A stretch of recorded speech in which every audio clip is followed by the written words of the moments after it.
వస్తు మెట్లెక్కుతుంటే ఇందాక ఆంధ్రప్రదేశ్ మాజీ ముఖ్యమంత్రి జగన్మోహన్ రెడ్డి గారు చెప్తున్నాడు, ఒక ముఖ్యమంత్రినే గుడికి రానియరా అని అడుగుతున్నాడు. ఒక మాజీ ముఖ్యమంత్రిని గుడికి రానియరా అని అడుగుతున్నాడు. ఏం పనిలేని వాళ్ళంతా ఈ దళితుల ఈ దేశం లోపల ఏదో మాట్లాడుతున్నట్టు దళితుల పరిస్థితి ఏంది అని అడుగుతున్నాడు.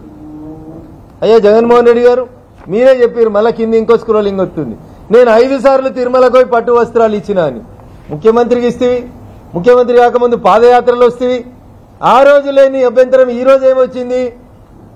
ఈరోజు ప్రసాదం విషయంలో, లడ్డూ విషయంలో కొన్ని అవకతవకలు జరిగినాయని చెప్పినప్పుడు 28వ తారీఖు రోజు మీరు తిరుపతి వస్తా అన్నారు. రండి జగన్మోహన్ రెడ్డి గారు, తప్పేం లేదు కదా. వచ్చినప్పుడు ఆలయ నిబంధనల ప్రకారం ఒక డిక్లరేషన్ ఇవ్వాలి. ఈ డిక్లరేషన్ సంతకం పెట్టమని అడిగినాం జగన్మోహన్ రెడ్డి గారిని. రఘునందన్ రావు అడగలే. హిందూ బంధువులంతా, హిందూ సమాజం అంతా, సనాతన ధర్మాన్ని పాటించేటువంటి పెద్దలందరూ, ఇది ఒక జగన్మోహన్ రెడ్డి గారికే కాదు అందరికీ వర్తిస్తుంది. గుడికి వచ్చేటోళ్ళని కాగితం సంతకం పెట్టమంటారా? మేమెవరిని అడగలేదే. రోజు దళితులు వేల సంఖ్యలో, లక్షల సంఖ్యలో గుడికి వస్తున్నారు కదా తిరుమలకి. లేని కులం పంచాయతీ ఎందుకు తెస్తున్నారు జగన్మోహన్ రెడ్డి గారు?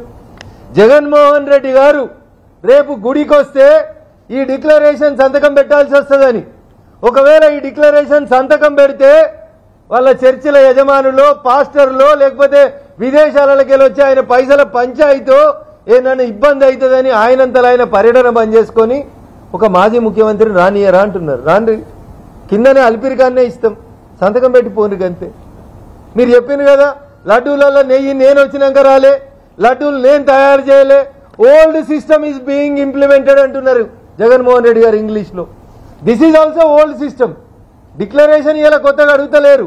అన్య మతస్థులు, మీరే చెప్పింది కదా, విత్ ఇన్ ద 4 వాల్స్ నేను బైబిల్ చదువుకుంటా, నేను క్రిస్టియన్ అని చెప్పినారు. అన్య మతస్థులు తిరుమల దేవస్థానానికి వచ్చినప్పుడు ఈ డిక్లరేషన్ ఇవ్వమని చెప్పి ఉంది. Not only in Tirumala, if you want Jaganmohan Reddy garu, I will send you list of the temples. గురువాయూర్లో, తమిళనాడులో, ఇట్లా చాలా గుళ్ళల్లో ఈ దేశంలో ఇతర మతస్థులు గుళ్ళోకి వస్తే ఇట్లాంటి డిక్లరేషన్ సంతకం పెట్టాలని ఉంది.